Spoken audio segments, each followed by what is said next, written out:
Welcome back, guys. So with this program, we're going to be taking in a temperature in Fahrenheit and converting it to Celsius.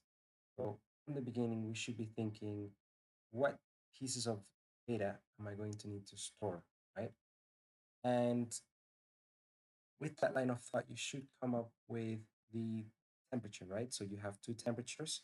So we're looking at the F temperature and then the C temperature here, which are the two variables that we've chosen.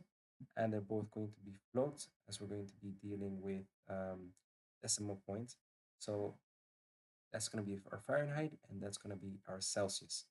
Then we've got our output to the console. So just to let the user know what we're asking for, and then we're going to be using the cin object, which we previously talked about, and then the extraction operator uh, to store that input into the ftemp variable. So this is how we're going to be collecting our Fahrenheit temperature. Then we have to convert it to Celsius, right? Now, quick Google search will get you the formula, and then all you need to do is just plug in the variables, which in this case would be ftemp. So we're subtracting 32 as shown by the parentheses.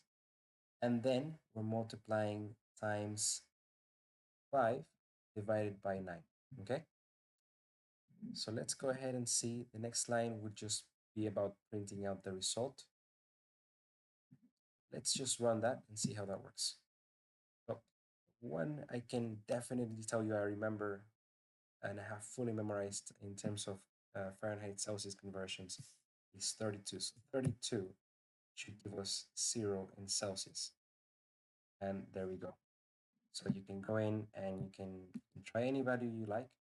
And it should convert to Celsius. And there you have it.